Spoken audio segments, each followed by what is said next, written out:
excited to welcome everybody, especially our speakers, to this important event. As you know, September 30th marks the National Day for Truth and Reconciliation, the day that honors the children who never returned home and the survivors of residential schools, as well as their families and communities.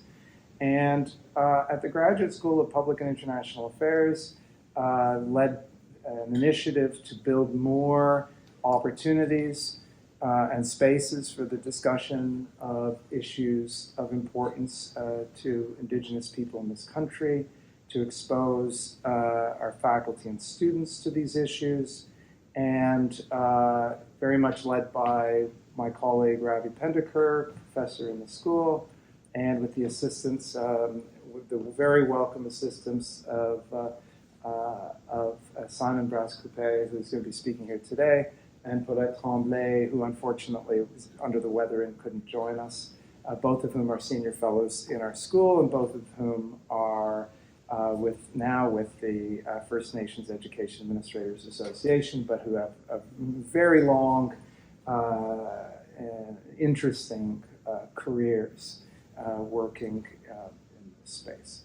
So before going any further, it could never be more appropriate than now to do what we customarily do, which is a land acknowledgement. And with his permission, I'm going to ask Simon to do the land acknowledgement on all of our behalf.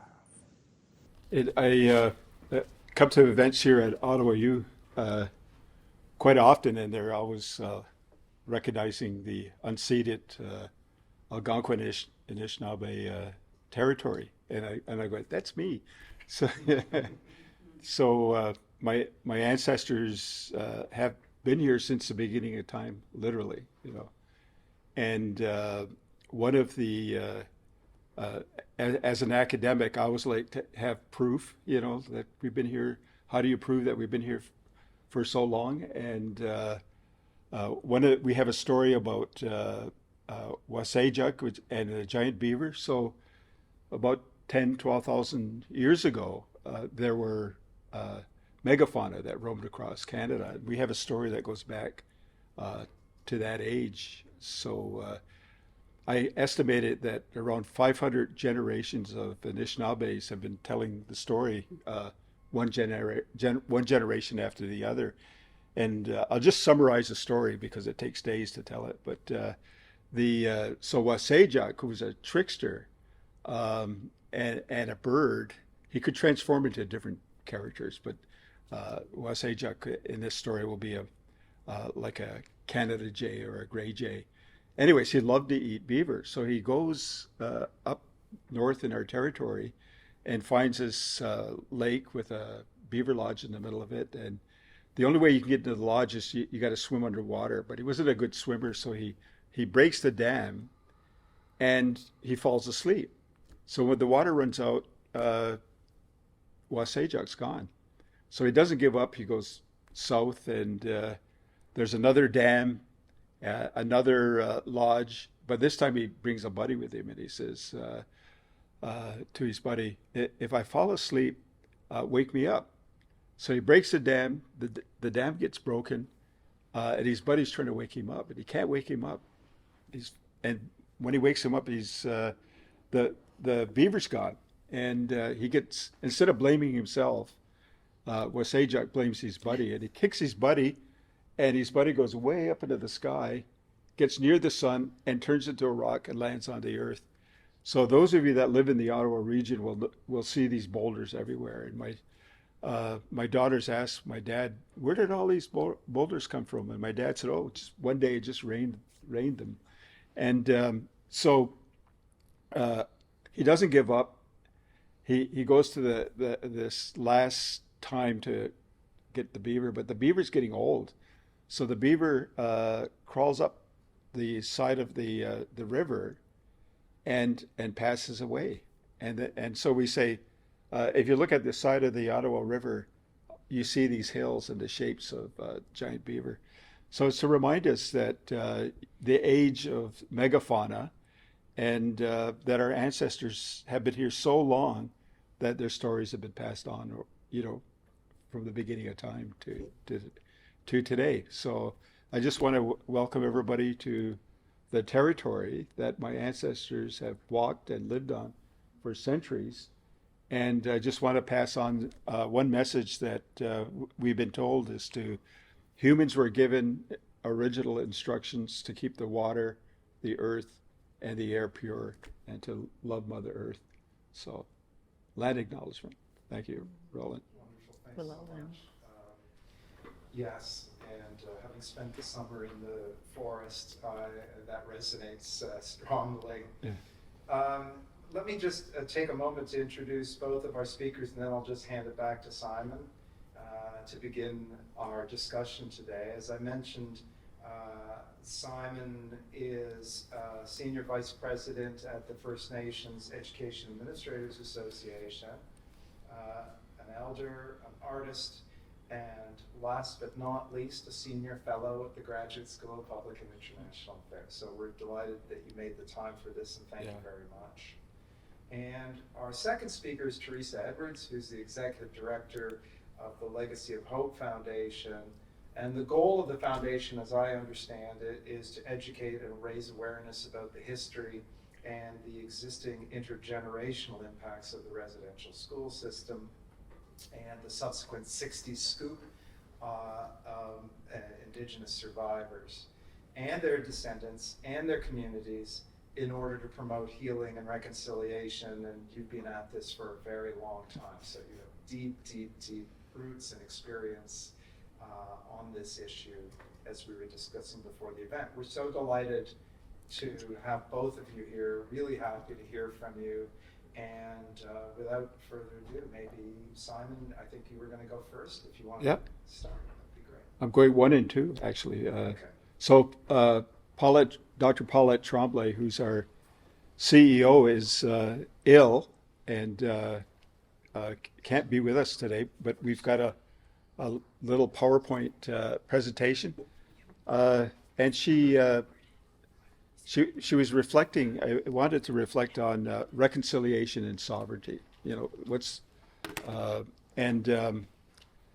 so when we look at Indigenous sovereignty, we're looking at diversity. These are key principles that our ancestors used in governance. And so there's diversity and a focus on people and the land, a focus on local and community, and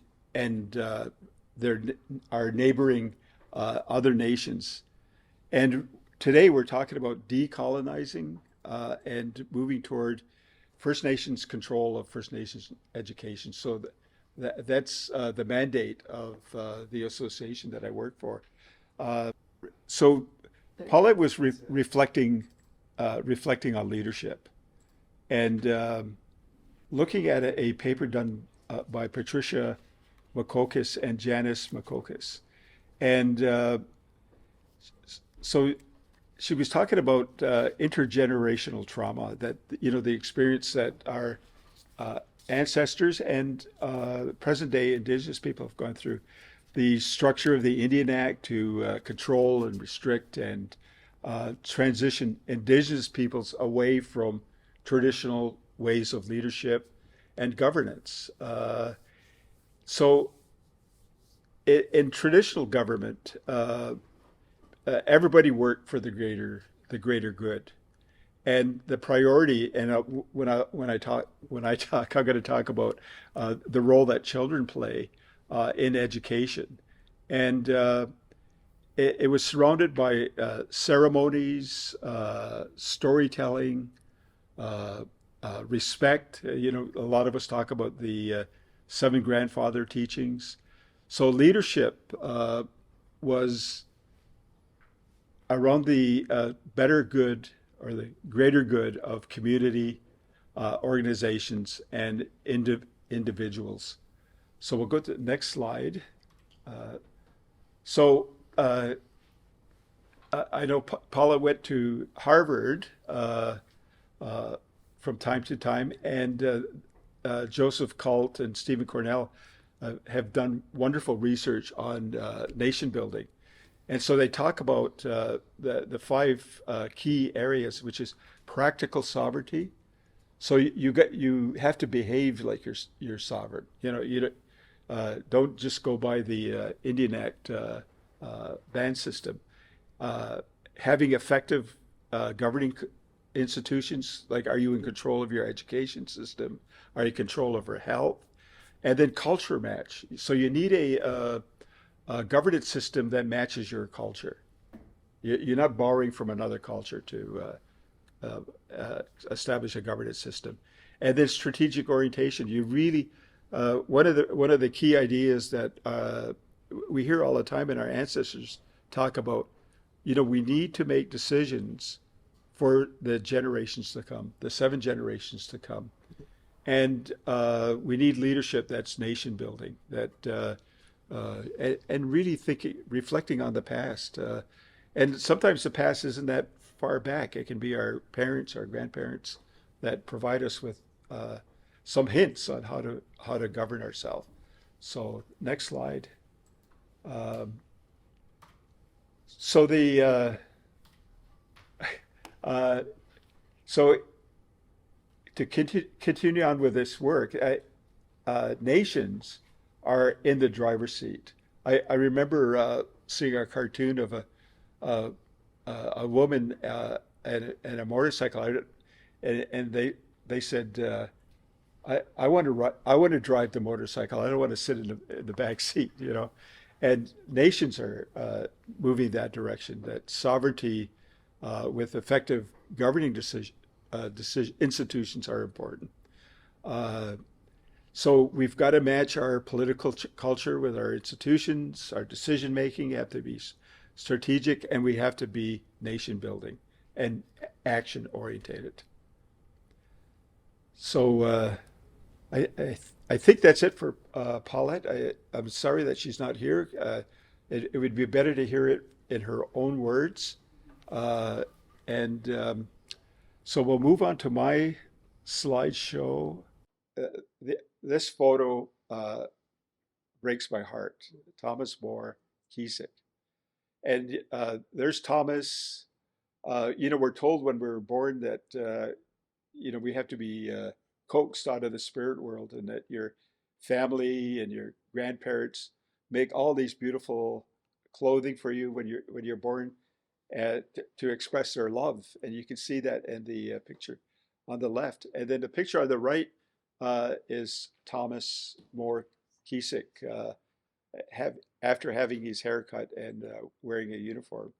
So I think uh, the, I went to one of my grandchildren's class, and I showed this picture, and we had little uh, uh, clothing that they could draw, the boys' clothing, and then the residential school clothing, and none of the kids would take the residential school clothing home with them. They only wanted to take the traditional clothing with them.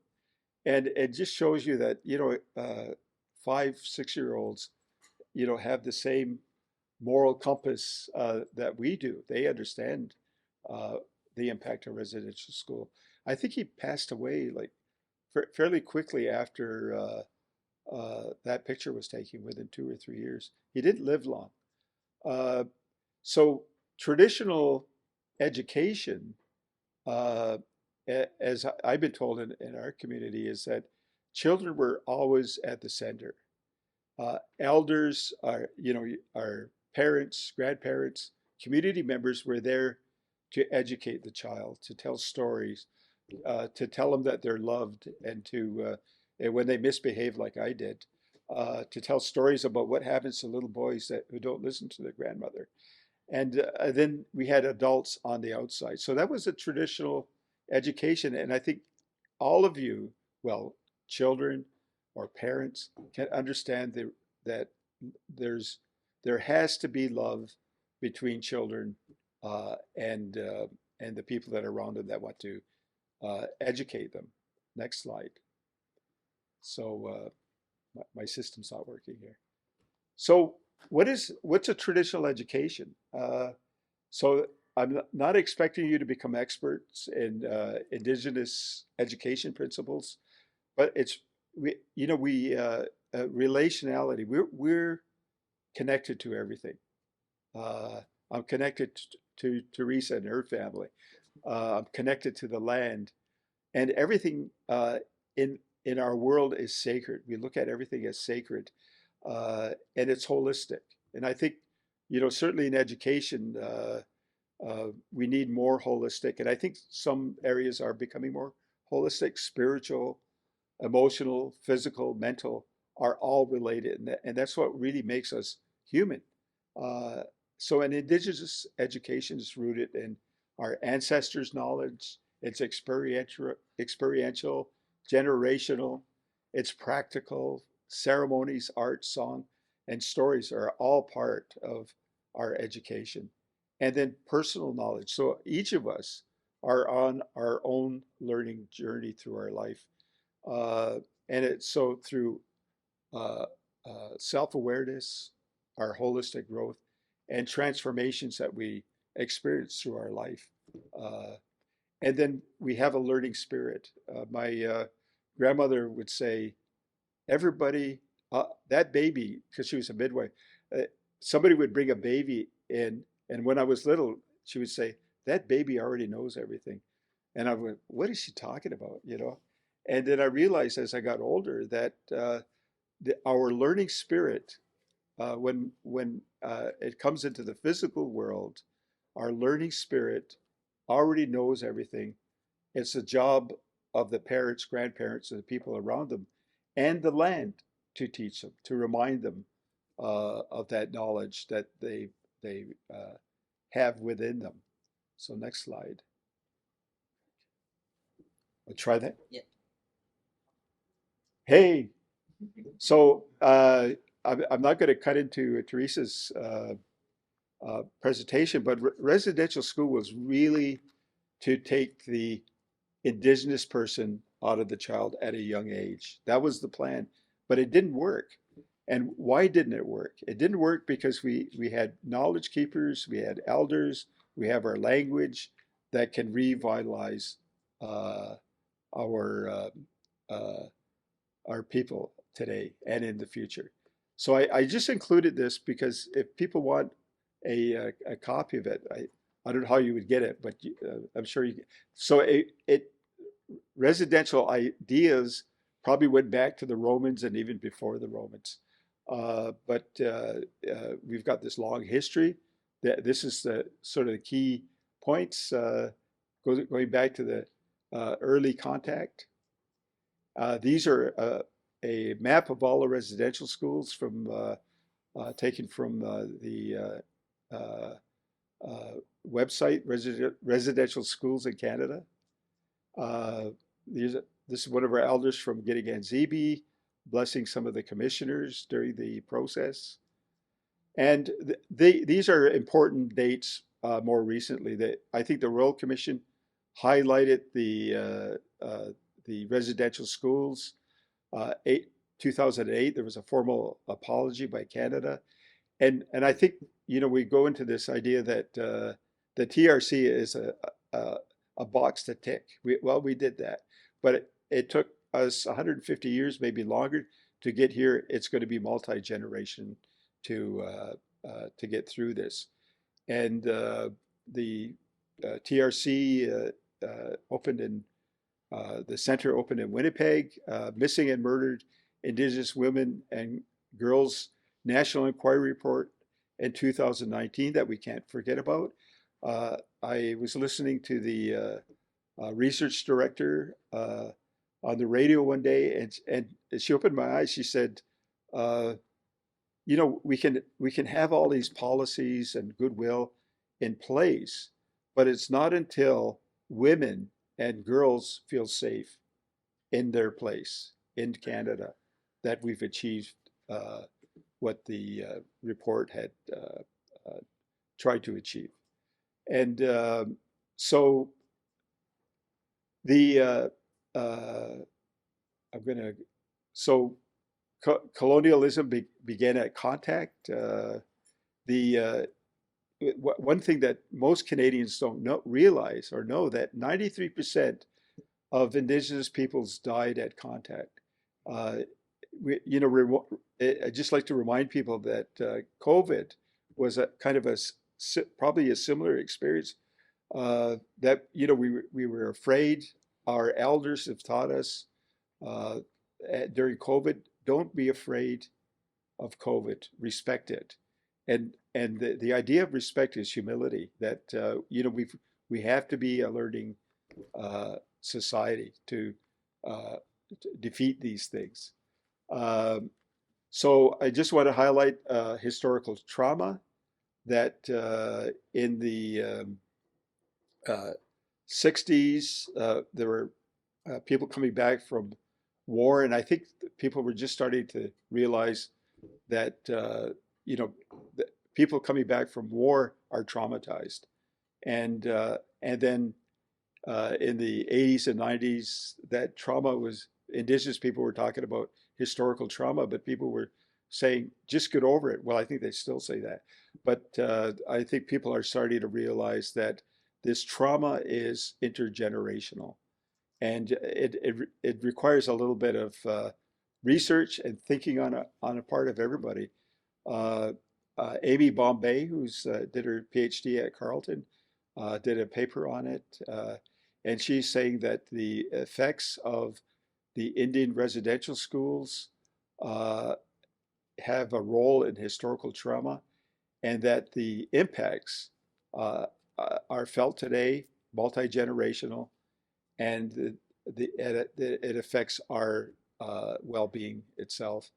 Um, and 3 years ago, they were just discovering unmarked graves. I think even before that, I was reading about unmarked graves in Alberta, where the graves are falling into the river, and I think some schools did something about it, but there wasn't a big impact. I think we were sitting around in the midst of COVID and say, "Oh no, this has happened." And I think today there are, according to this report, 2,205 unmarked graves have been identified. So we still have to. I'm not going to go through the evidence. I just want to point out that some of this material comes from a course that First Nations Education Administrators Association has. It's online in February. There's the link. You could just link us at www.fneaa.ca. And we've got a conference coming up in November with Indigenous STEM. And we have elders there talking about Indigenous science and the link between Indigenous science and STEM education. So I'm going to stop there. Uh, Turn it over to Teresa. Thank you, Simon. I could listen to him talk for hours. So And you just interesting. did. No, it was really quick. You skipped through those slides. Yeah. Thank you, Roland. I want to start by saying, Wilexit Bug, Nimdalawizin Maldalas Edwards, Ina Mi'kmaq, the Sigurd First Nation, Nimdalawizin Buktaway Abides. So my English name is Teresa Edwards, and my traditional name given to me by my elders is Young Firewoman. And that's my responsibility. So the young, I like to think today is my immaturity, no, my childlike ways, that I could be totally in the moment and have this learning spirit. Oh, you got me with that because it reminded me of my grandchildren. And of course, I get so overwhelmed with joy that I start getting weepy and grateful. And when my grandchildren were born and I prayed over each of them, the first thing I brought them, my mouth to their ear and I said, "You are the greatest miracle in the world," and I have fostered that learning spirit with them. And part of the teachings that we have is exactly that. And I always say, even like my latest granddaughter, Delilah Sage, she's just turning 6 weeks or 7 weeks on Wednesday. And I always say to her, you know all the answers. I know you do. Don't forget. Remember. And I tell my 4-year-old and my 2-year-old grandson, I always tell them every time they leave me, I grab them and they look and we lock eyes and I say, remember the teachings, remember the spirit world, and remember you're the greatest miracle in the world. And it's so, I see my 4-year-old who started school, and I know I'm in an academic center, but I will say going to the indoctrination centers Mhm. because I've been blessed to be able to teach them and, with COVID, modify my schedule so I could work noon till 8 or, do things like that and have the education to be with my grandchildren, take them to the water, take them to the snow, take them in the woods, and give them all these teachings. So I was devastated when they had to start school and when we came back full time. Um, I just want to say I will get more targeted, but I'm all full of energy. I did only 5. I usually do 8 to 10 kilometers in the morning. I'm starting to get ready for my winter hikes where I go for 15, 25 kilometers for endurance deep in the woods with the trees, because that's part of our who we are, right? I'm totally plugged in when I get with the trees. And but because I've just started, my adrenaline is so high when I got here. And I thought, my flame as a firewoman, I was like, please, creator, help me turn down my flame so that I can inspire and warm people's heart, and not be off the charts with my fire. Um, thank you for everything that you mentioned earlier. I don't know where I should be looking. Just wherever you like. Okay, Yeah. to you this way. Yeah. Okay, all right. Um, what I wanted to say to add to everything that I wanted to bring us through the timeline a little longer and giving the storytelling, factual storytelling and testimony of people that I've encountered over my life, that speak to the stats, that speak to all of that. So as I said, my name is Teresa Edwards. I'm the CEO and in-house legal counsel at the Legacy of Hope Foundation. We've been there for it's our 24th year working in this area, and we are all about educating Canadians. And we have curriculum from K to 12, but really Indigenous history is one of the only histories that's not mandatory to be taught in any schools. It's not mandatory.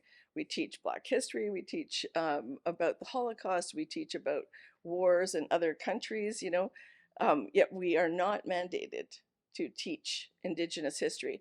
And some schools do, and some don't, or they just barely touch on it. A day for Indigenous history, 15,000 years, a day of history, minimum, right? Minimum. Um, so it's my honor and pleasure and calling to be able to speak at every time that I am, invited to share some of the knowledge that so many survivors have shared with me over the years. And I've only been with the foundation for 7 years, but prior to that, I worked with the Native Women's Association, and I wrote from inside government. Prior to that, I wrote the CAB document for the missing and murdered Indigenous women from federal government, 5 years, 5 million over 5 years. And then I left the government after that was like the 10th year, and I left and went to the Native Women's Association of Canada to do work there. And I worked at Assembly of First Nations in my own private practice, and then was called to do this work at the foundation. And when I started, there was 2 employees, and now we're 25 and 15 volunteers, many of which from Ottawa U. We have an amazing partnership with Ottawa U of students that help us in areas from research, writing, accounting, fundraising, marketing, computers. It's just that's how I built back the foundation, was with volunteers helping us and summer students, and then expanding and writing proposals and so on and so forth. Um, Another thing that we do at the foundation is write for proposals to get projects for cultural revitalization and language revitalization, because we know that's something that's been targeted for at least 7 generations, shaming our people, right, for being who they are, their very identity. It stands to reason if we ourselves are in control of programming and ceremony and services for and with our people that are about promoting cultural pride and cultural pride in our language and language revitalization, that would go a long way to healing. Um, Another thing about the foundation, when I took over, it was very much focused on how can these Indigenous people heal and reconcile. And we rewrote all the material. We're on our last document that we are in the process of rewriting with all the staff, uh, because what it's a holistic approach that has to happen.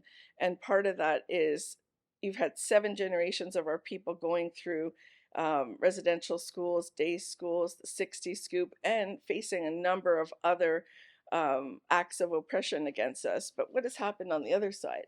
What's happened on the other side is 7 generations of oppression, racism, and people who are benefiting from what's being done to Indigenous people. So I look at today and I think we've gone through 1 generation of changing society's views and 1 generation of healing, but we've got 6 more generations to go. You know, there's a lot, like you were saying, a lot of undoing that we have to do to get us to where we need to go. So some of the things I wanted to speak about, which are interesting, when you showed the Thomas More photo, that was something we had researched to find out. There were propaganda photos and they were used to threaten people. They dressed Thomas More in some traditional, like they took our traditional regalia, but they placed a knife and a revolver in his hand, if you see those in the photo. But he had girls' hair ties and not a breastplate, but girls' beads, right? So it was a false photo. And it's actually called government propaganda poster, and they were used. So you have people that say, how did Canadians not do anything? How there was a vested interest of government advancement and greed for land and resources, money, power. And it happened in a whole series of events, not overnight, happened over time, right? Where you see the imposition of the Indian Act, right? Within it, the creation of reservations, right? You have off our traditional territories, you have laws that come into place that criminalize our people for practicing ceremony, for having any kind of economic development.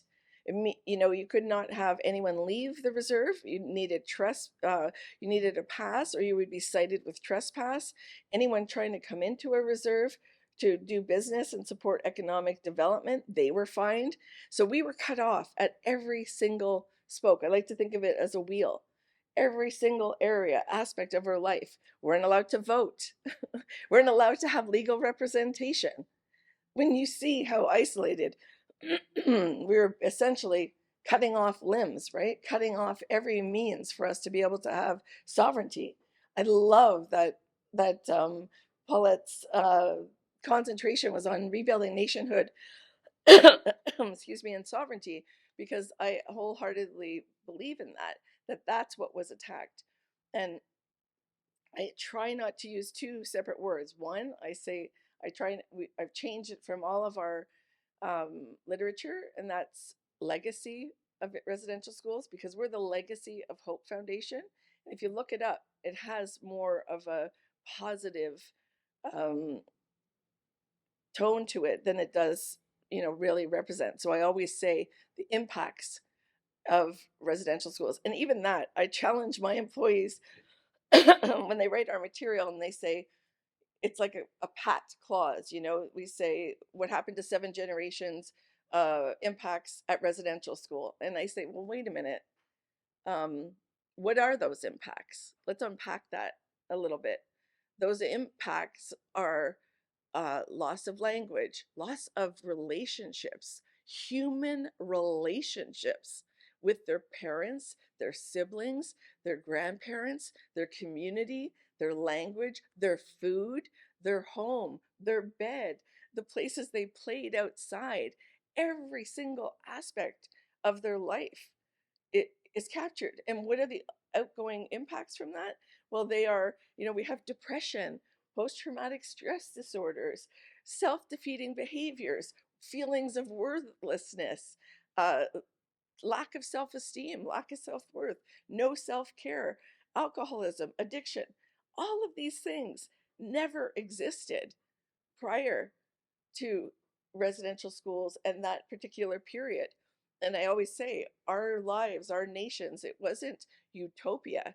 We had rules of engagement, but we had sovereignty. We had governance structures, we had legal structures, we had languages, we had ways that we engaged with other nations for trade, for war, for all of that, right? So we weren't just wandering around aimlessly bumping into each other. We were strong and thriving and vibrant nations. And today, when I was getting dressed, I was praying and I was smudging and I was saying to Creator, what should I wear? And I was looking at all my clothes and I'm like, that's a lot of colors.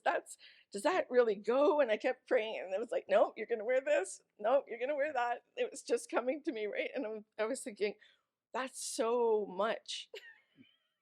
That's so vibrant and bright. And then I thought, yeah, that's us. We are vibrant and bright. We are incredibly rich nations. And for me, that's something I want to convey to Canadians is that we were, and mostly to our people, I want to convey that to our youth, that that's who we are in a cellular level. That's who we are. We are thriving, strong, amazing, fantastic, intelligent, all-knowing, nations, and that it's literally the last 150 years that we've known all of the negative impacts. So when I meet kids and they tell me, oh, well, it's always been this way. My mother, we've grown up in poverty and my mom's an alcoholic, my grandma was an alcoholic. And I said, no, actually, it wasn't always this way.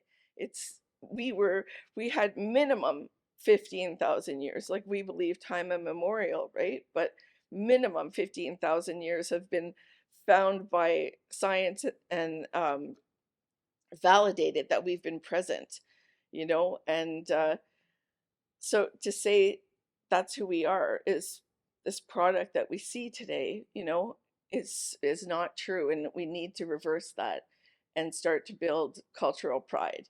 We need to regain our languages, reclaim our languages, use our languages, and education, right? Like former Senator Murray Sinclair always said, education got us in this mess, education's going to get us out.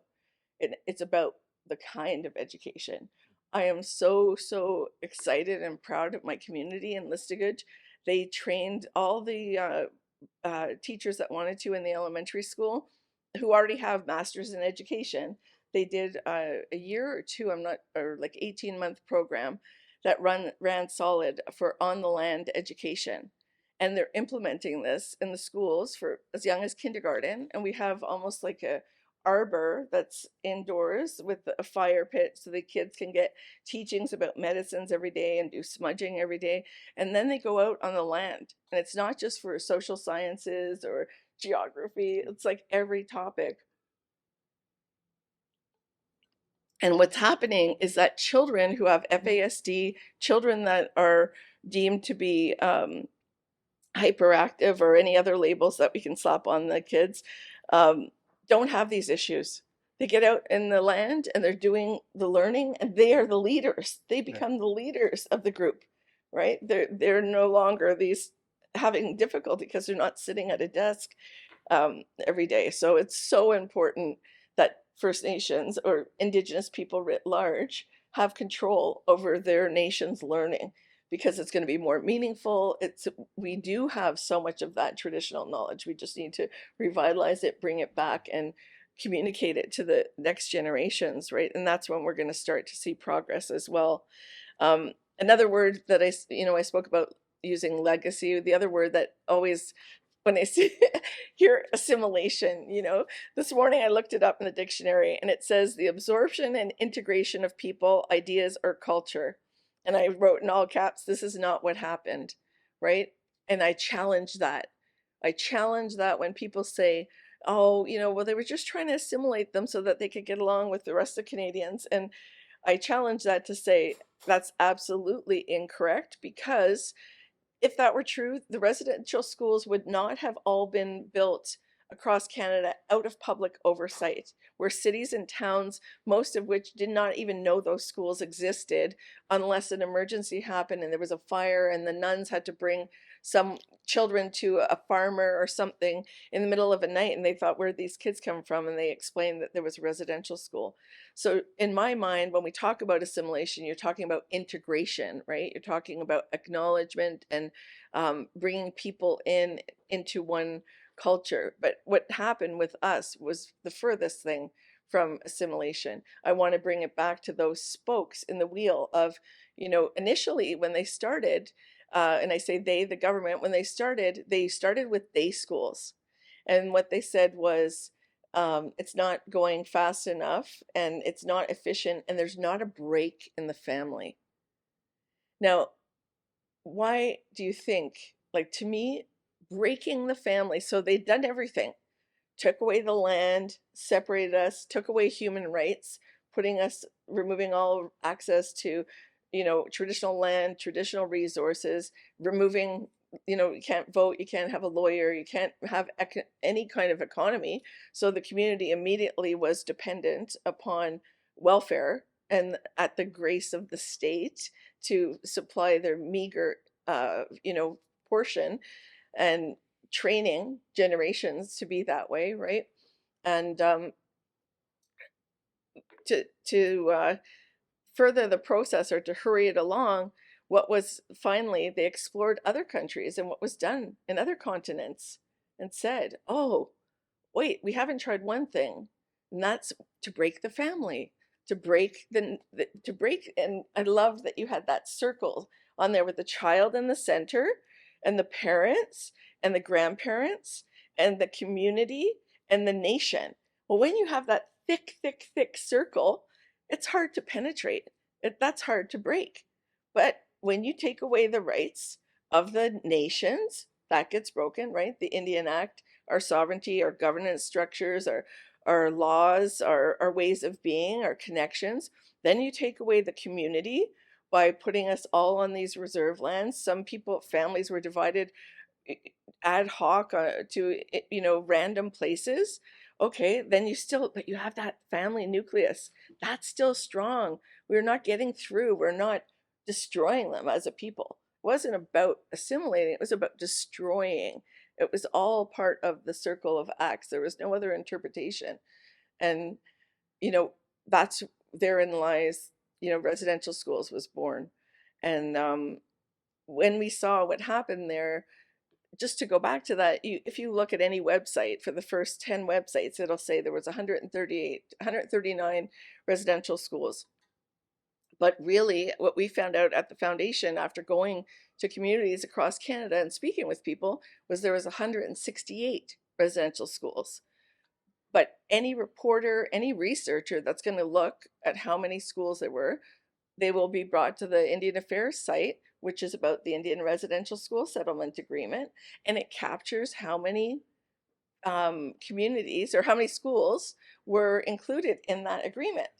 However, there was 29 other schools that existed with thousands of other children, my mother going to one of them, the records were lost in flood or fire, the schools were destroyed, any of those things. So no compensation was given and no acknowledgement of them were given. And then you have this misinformation being transcribed in history through Department of Indian Affairs. They say there are 139 schools that were captured in the residential school settlement agreement, but no one takes the critical thought to say, oh, well, were there maybe others that they just weren't captured in the agreement? You just take it at face value, right? And so you go from that.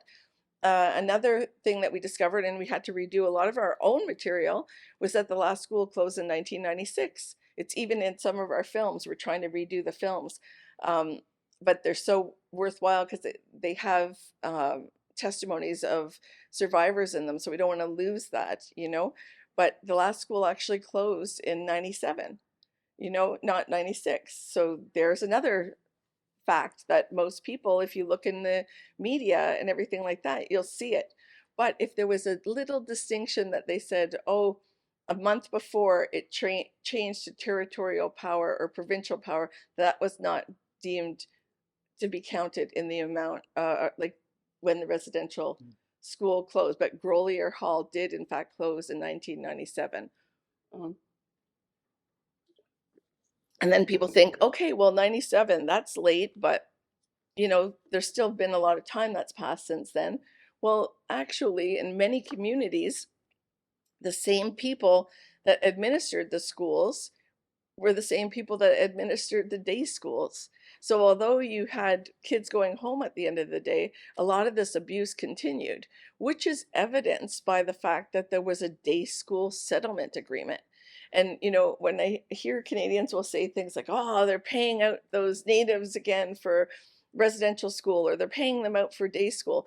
And what I want to say to anyone, you know, as a lawyer, any government or any corporation or any guilty party negotiating a settlement would only be doing so not for goodwill and not because they feel morally obliged. They would only be doing so if, in fact, it was proven legally without a shadow of a doubt that there was, in fact, guilt on that party, you know, whether it was government or corporations or whatever. You would never have a settlement agreement based on goodwill and kindness of the heart, you know? So I really like it. I can't convey that enough about our survivors and the fact that when they did go through the residential school settlement agreement, you might have heard in the media a few years ago about should we delete the testimonies of residential school survivors or not. And but what that was connected to was insurance claims. That was connected to the very strict and very demoralizing, but that's the established process with insurance and compensation of you know, going through with each person and uh, assigning a financial amount based on the type of abuse they experienced. That was what was discussed in that area. At Legacy of Hope Foundation, we have about 700 oral testimonies of survivors that are from residential schools, day schools, 60 scoop, those who tried to escape, those who have loved ones that tried to escape and passed.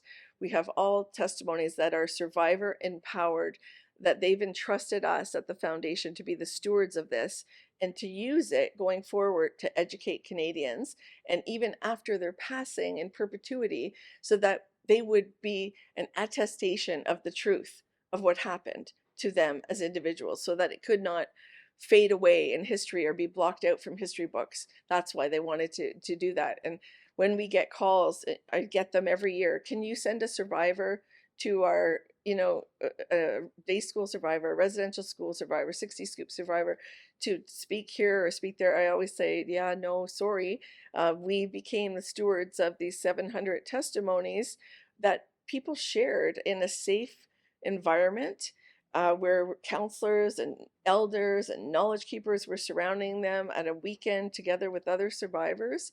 And it was the first time ever done in history. And they shared the story they chose to share in this safe way so that it could be used, and that not every time September 30th comes around, we're going to tear open this wound for them and put it on display for our benefit to observe and learn.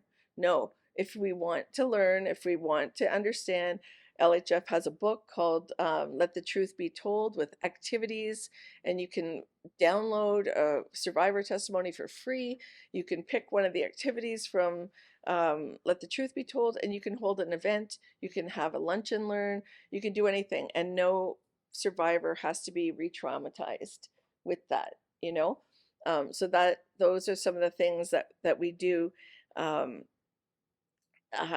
the foundation, like I say. And we have so many areas. So we have the 30 exhibitions using art and Indigenous history, those on missing and murdered Indigenous women and girls, and the links back to residential school, day school, and basically all the colonial acts of oppression. They're all interconnected in that wheel that I say that has led us to the situation of poverty and economic loss and broken families and all of that. They all have contributed, and any nation of people who, having faced all the things that we have faced, would have those same social and economic impacts that we have, and perhaps even worse, because we've had the blessing to have the stories, the teachings, the faith, the knowing, and connection, and the teachings about being connected to creator and to the land and to the water ones and the ones that crawl and the ones that fly. So we maybe we're blessed, we're so blessed, and that's been part of our hugest resilience. Another word I don't like. But we have been resilient and strong. I just don't want to see us stuck in having to stay resilient. Oh, they're resilient, they can handle it. But getting back to Canadians and the role of Canadians and how this happened, and why not only do we need, yes, it's important our people we reinstate our sovereignty and live the practice and do all the things and our own healing in our own way, but we're giving Canadians the opportunity, the gift that they can work on the reconciliation portion of learning the history, learning about the generations of discrimination, injustice, legally, for every aspect, how Indigenous people have had rights impacted, and find ways how they can take action to turn things around in Canada and work with us collaboratively, right? It's not for us to teach people. Often, I saw that just recently. I don't know if it was on Cindy Blackstock's poster, or I just read it recently, where it said, don't expect Indigenous people to be your teacher or your guide on September 30th, or to see us all out necessarily on September 30th. That's a day of mourning for us, like for veterans, right? Having Remembrance Day. It's a day of solemn reflection, mourning, and quiet time for us as Indigenous people. But it's an opportunity for Canadians to take action, demonstrate allyship, and seek more knowledge and show their support for the plight of Indigenous people, right? And how we can work collaboratively to make things better for tomorrow. How are we doing for time? I'm on my second cue card. Do you see? It's not, I can talk. You've got till 2. Oh. No. I also wanted to say, I'll just go back because I forgot myself. As a Mi'kmaq, I'm a guest on your territory. Thank you so much for having me here. And thanks to everyone taking time in their day to listen to this. One thing I always say, I know I've been ranting a little bit, but one thing I always say is that we were shamed, we were guilted, we were humiliated, we were beaten down. And that's the last thing that we want to do to Canadians when talking about reconciliation. My hope, now that I've gotten through my rant and my fieriness, maybe I'll calm down a little bit, and because I really want to shift the vision for us to be working together collaboratively, still with a little bit of fire involved in that. So what else did I want to say? Yeah, as I was mentioning, Canadians did know to some extent what was going on, and a large part did not know what was going on. Mostly people in government knew. So some of you may know or may not know about Dr. Peter Henderson Bryce. He's deemed one of our biggest allies. And if you do really deep research into the work that he did, he was known, as this amazing authority, highly respected individual, and with great credentials. And what was happening was, from the time that kids were going to day school initially, then residential school, you were having lots of complaints, parents, families making complaints, clergy making complaints, even teachers from within the schools making complaints, uh, clergy making complaints, administrators making complaints. Not everyone was bad, of course not. I hope not. I would think that would be horrible if everyone was bad. So people were making complaints. So by the 1920s, that's when the government said, okay, we're going to get this hugely respected, the top doctor, to go into these schools and validate, what a great job we're doing, that this is for the common good, and this is to keep people safe, and we're, going to turn all these savages into these great, Canadians and wonderful humans that we won't have to fear any longer. And Dr. Peter Henderson Bryce went in and visited the schools and found atrocities. He found that there was malnutrition, that the children were being, underfed, that there was sexual abuse, physical abuse, emotional abuse. Children weren't being able to see their parents for years at a time. They weren't getting a proper education or any kind of comparable Canadian education. They were receiving either English or French and religion, and they were expected to do physical labor, right? If it was the school had farming, they were to work with the animals and be up at 5 o'clock taking care of them. The girls were washing floors, sewing, doing laundry. I was just visiting the Mush Hole, the Mohawk Institute recently, and always learning more things, and how they used to raise money for the church by having the kids do all this laundry, not for the school, but for the public in the nearby towns. Just ignore it. Sorry, I had it on for my timer. Um, and so yeah, we discovered that they were using them to make money. And then just recently, the foundation, we always try, and we've been really blessed. I always say that we have educators, like we're 67% of us are Indigenous. We also have allies um, that work for us at LHF, and someone keeps calling me and I don't know how to stop this. And okay, just putting it away, and you guys tell me when I'm done. So where was I now? I was about the mush hole and how they use the children. And so at the foundation, we try and do exhibitions that are related to things that are going to be coming forward. And I always say it's Indigenous people, survivors, community, and our staff working, but there's also an influence of creator. And we've been so blessed since 2000, when we opened. One of the first exhibitions we did was Where Are the Children?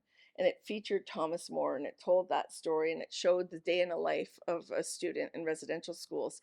And then after that, we brought a collection of people, the survivors, together. It was the first time ever in history, and we got their testimony. After that, we is when the Truth and Reconciliation Commission came out, and they traveled with LHF's exhibitions. That's something that's so wonderful, that we were able to provide that, and they were able to tour with it. And many people think, oh, it belongs to the TRC, so it's no longer there. But we still have those collections, and we have new collections of exhibitions that travel. And one is on Dr. Peter Henderson Bryce. So getting back to that, the reason we honor him so highly is because the government finally said, we're going to get this highly respected individual and go in. And he did. And what he discovered was all these terrible things that I talked about. And he came back to the government to tell them in 1927. And what did they do? They said, we're not publishing your report, we're not renewing your contract, and we're done with you. And it wasn't until he retired and had enough money that he tried to publish his report so that Canadians could know. And the media, of course, didn't take it up. So there's a long history of media being controlled by whatever government is in power, and we see evidence of that even in history, where people tried to bring this to the Canadian public. It was extinguished. And if you think, you know, this came to the government in 1927, yet schools continued for 70 more years. So there was knowledge of what was going on. And again, in the 1950s, more complaints were brought forward. Again, the government dismissed them. They just came out a few years ago, right? So there were people that knew what was going on in these schools. And we at the foundation, and me personally, from anecdotal, like the information given to me in all of my 35 years of working, has been families telling the stories of, you know, my son went to residential school, he never came home. We reported it to the police, they've never done an investigation. So we knew the stories.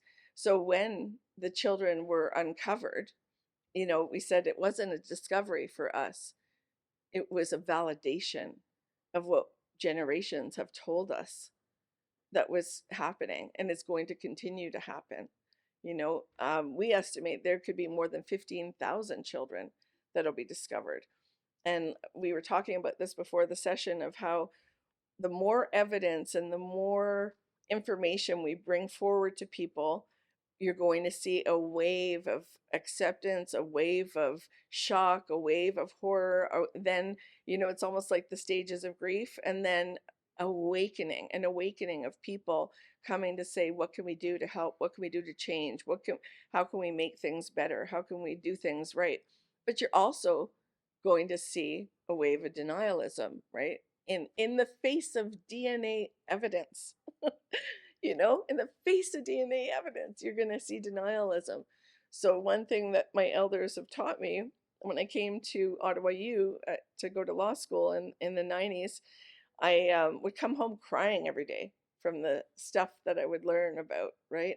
And arguing with my teachers, St. Catherine's Milling, and these horrible cases about how we're not human, and terra nullius, and all the terrible teachings, right, that you learn about through the development in law.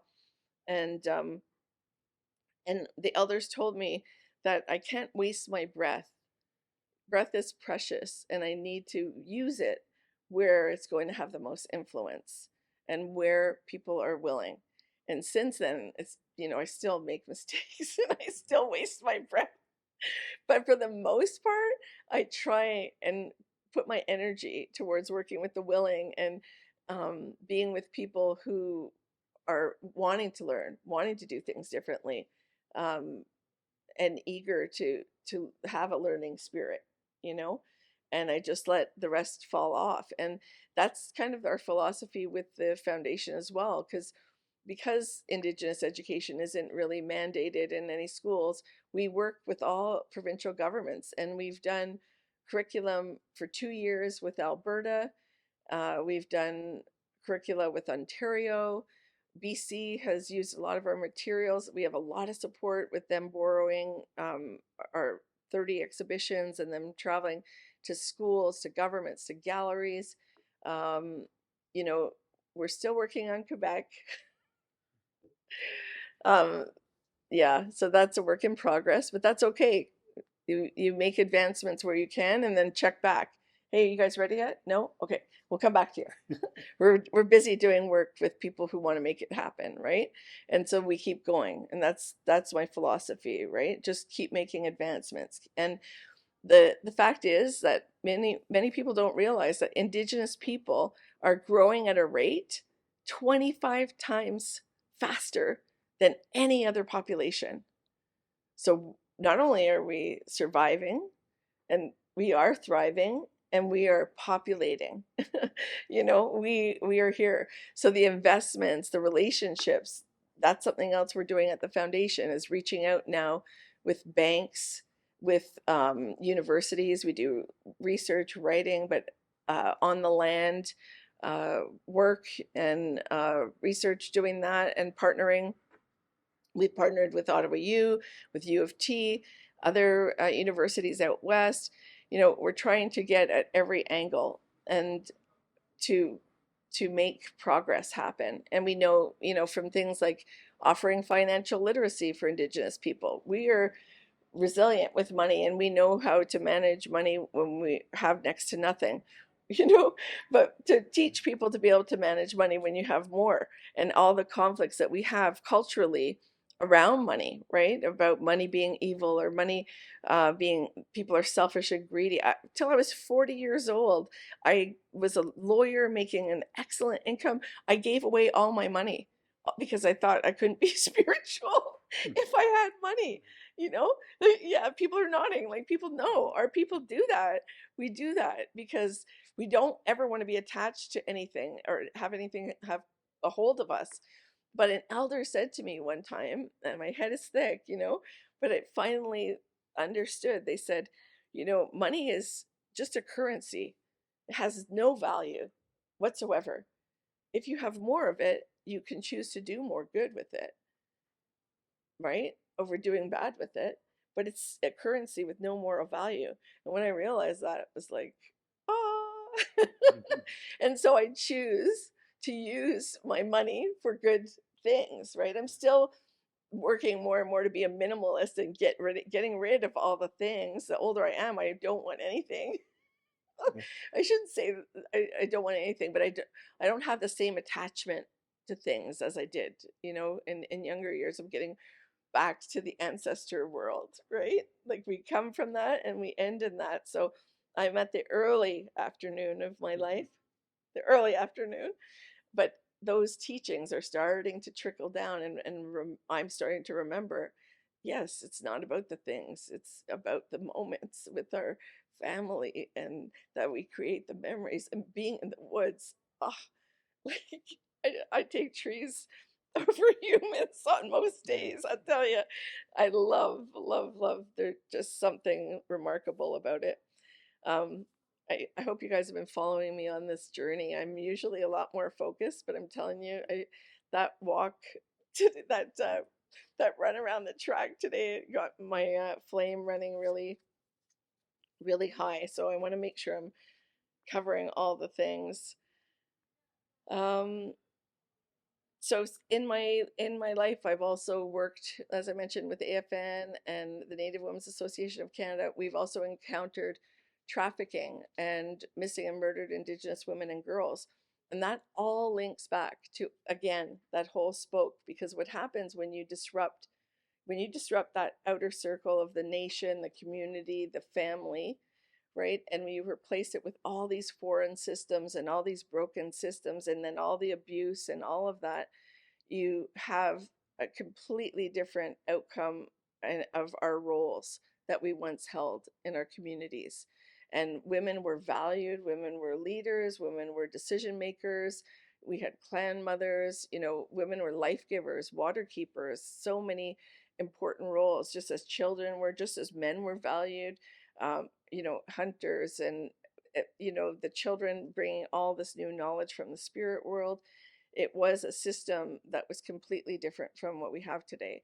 And with all the impacts, the colonial impacts on the Canadian side, you have the devaluation of Indigenous people, you know, lying there. And that's evidenced by the laws that said this land was empty, we were savages, we were not human. And the laws continued throughout the Indian Act and so on and so forth. You've had the devaluation with any culture where they are a racialized community. You will see within that dynamic further more marginalization of women and girls and LGBTQ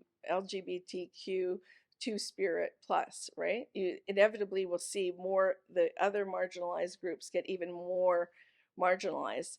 And I worked for 15 years going to the UN to do complaints with different organizations against the government, and you know, talking about the aspect of trafficking and the devaluation of women, because basically uh, it's all stem, they're all interconnected, right? And until we um, start to undo that, then the roles won't be changed. And what I discovered is all the Indigenous communities that have been affected by colonialism have similar issues to the ones that we have, as far as loss of land, loss of language, loss of culture, residential schools. You're talking like Australia, New Zealand, the Peru, Ecuador, all of these places where you had, killings, breaking of the family, loss of language, education, no human rights.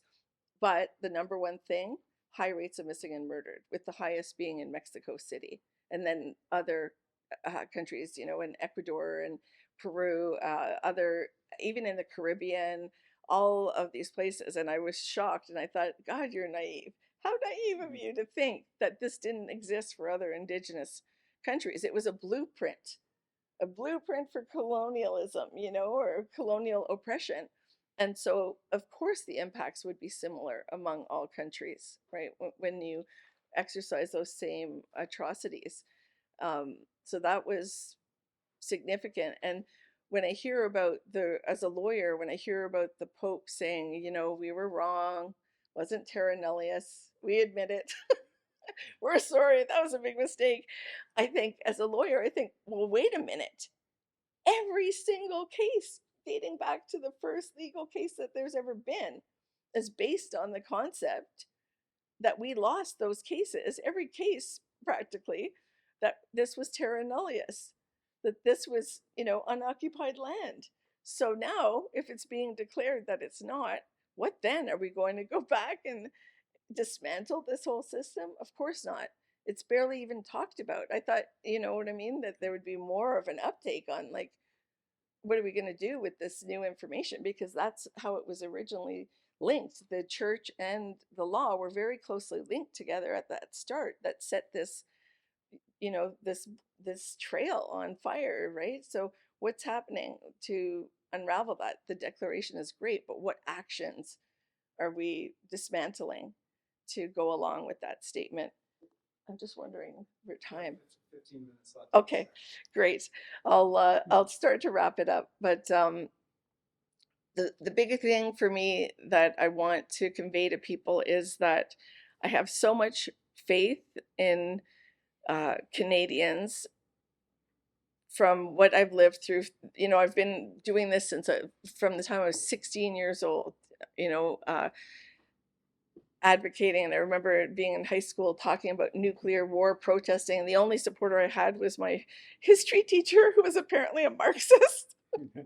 And he was like, you go Teresa. And my friends were just talking about what they were going to wear, but what I've seen all over this, my whole career, and being in all these different situations, I always thought it was the government. We have to change government policy, legislation, programming. We have to change. It has to come from the high up to, you need the political will, and it's got to trickle down, and that, that'll go influence universities, and that'll influence research, and that'll influence the way things come. That's the solution. And what struck me 3 years ago was we were bombarded, like 12-hour days every day, 6 to 7 days a week, from public outcry and public reaching out to us. People from kindergarten classes to research centers to Adobe, Barbie, Mattel, Pfizer, like any company you can think of, small, medium, large, tiny companies, Indigenous companies. I can't even think of all, every possible thing that you would think would have no connection to Indigenous people reached out to us. Our sites crashed. Like, in 20 years, we would only get 8,000 hits in 1 month. And I think we had like 800,000 in one day. The system went down. We had to buy more, whatever. Like, I'm not even going to pretend I know. But you know what I mean? We needed to build up our site, and it really hasn't wavered. We received donations that were record high that we'd never received. And yes, that has gone down, but to me, that's not what's important. We're self-funded at the foundation. We sell our curriculum. We go to workshops, deliver workshops in workplaces, and have an EDI course. We do lots of things to be self-supporting. So that I'm not concerned about that. But what hasn't wavered is the interest from Canadians of all throughout the year. We have exhibitions that are booked till 2025 already. So I realized, no, we don't need anyone to come save us. we are saving ourselves. We are making the solution together with Canadians, you know, and the more that we educate young children to have cultural pride, to have pride in their language, pride in who they are and their identity and where they came from, the more they're going to be empowered and approach the world differently. The more we educate other children, Canadian children, about our ways and influence that in schools, you're going to have mutual respect, mutual dignity, mutual understanding. And these children are going to be our future teachers, our future police officers, judges, lawyers, you know, nurses, all the areas that we've been negatively impacted, you know. So I am so hopeful, and that inspires me to work the long hours, and all of my team at LHF, the staff there, or I can't even say enough. I could talk for days about how amazing they are. There's no mediocres at LHF. When someone mediocre comes along, they inevitably fall off, like they move away, or, you know, everyone that comes and works with us are exceptional people. Everyone, every single one. Like, and we are all inspired because we know and we've seen that if Canadians know the truth, they will behave differently.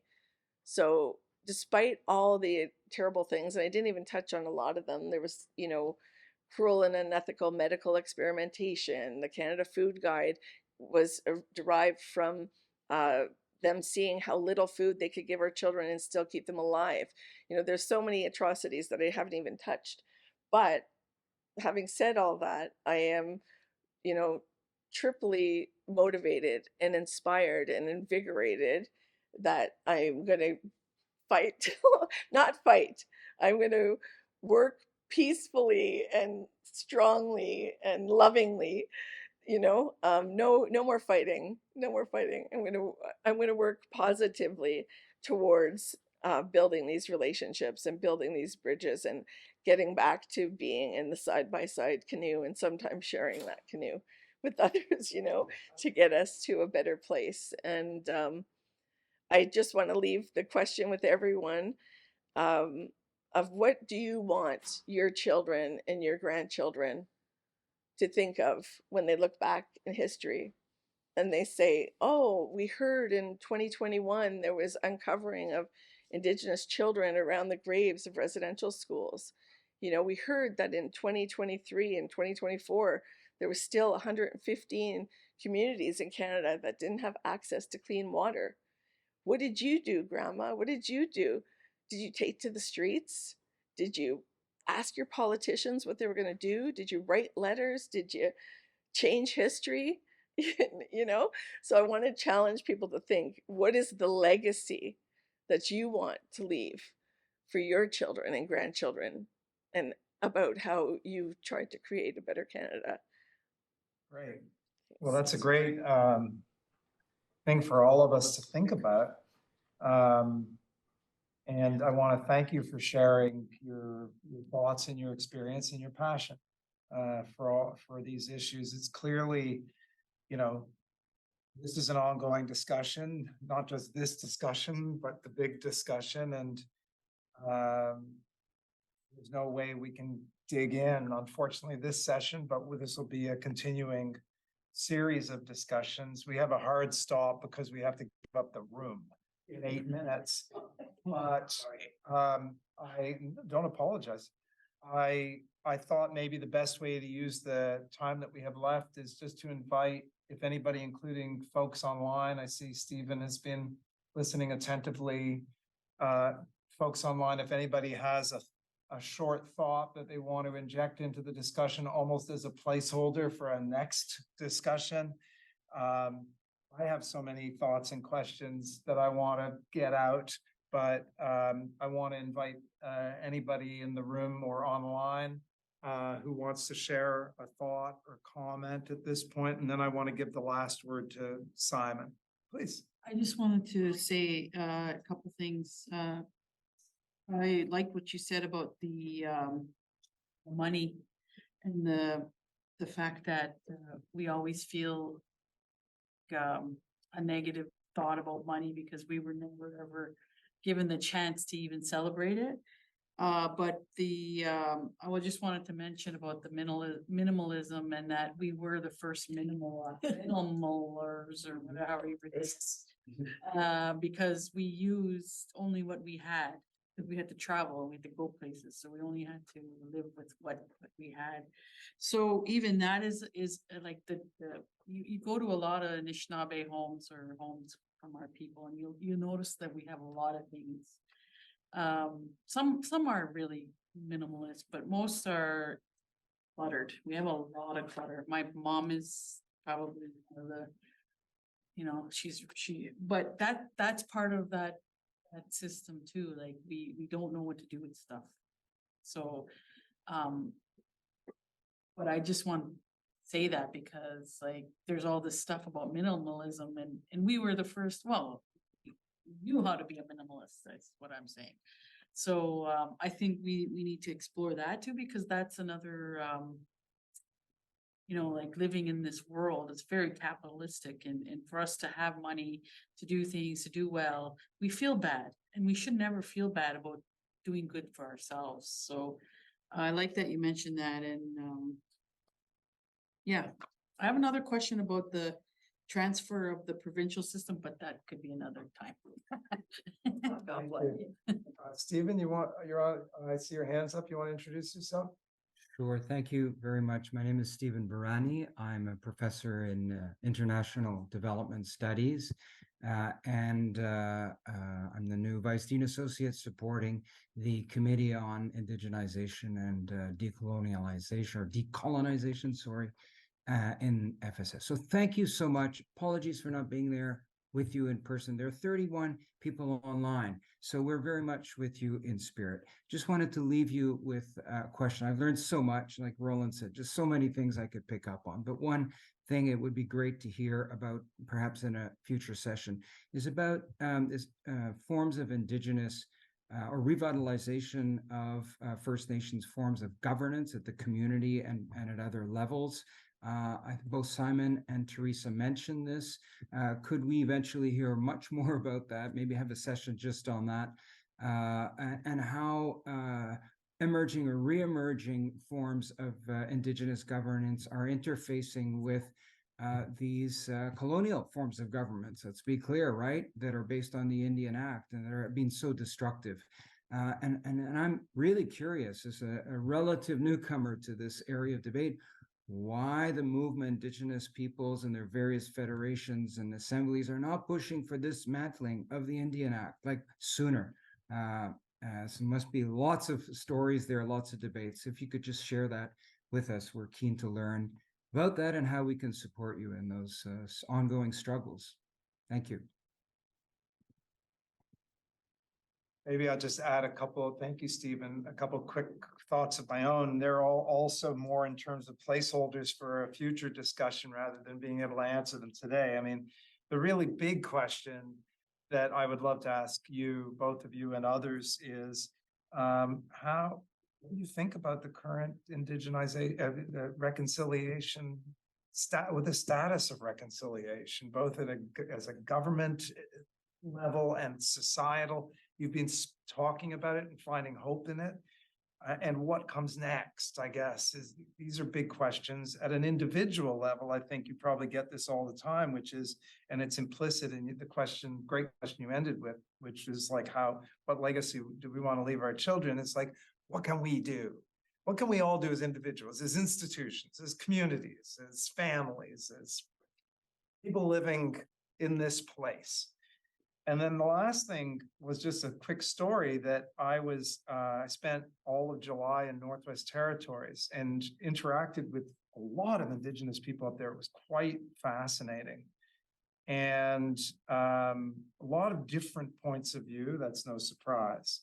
But one of the things I found quite uplifting was that we did a very long canoe expedition and flew into a really, really remote place, way up high in the mountains.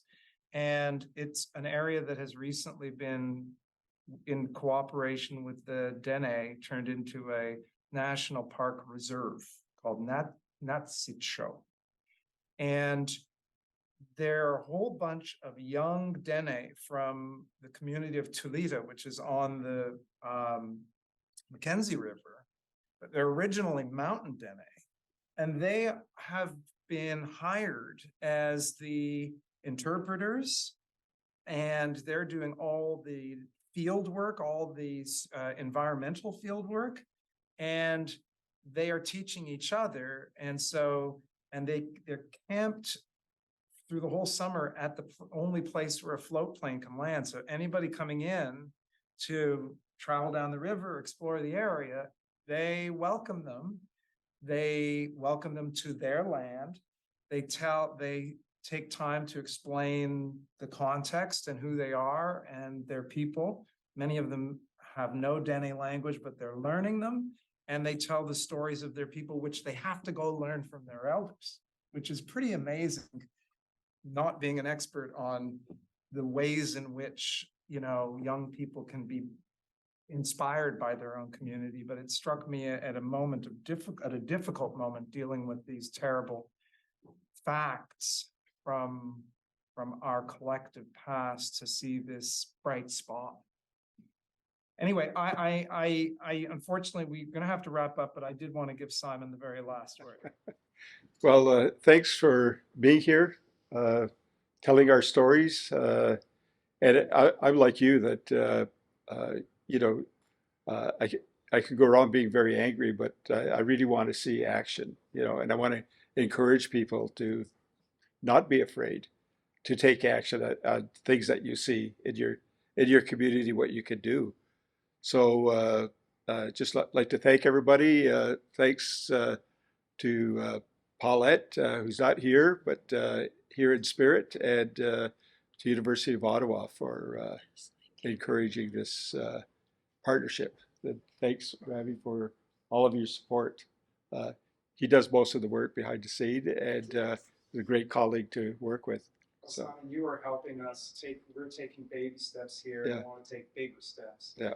And your and Paulette's assistance is really, really appreciated. Yeah. So thank you. Yeah. And thanks to everybody, including all those folks. Yeah. Big Have a witch. great day. Thank you. Yeah.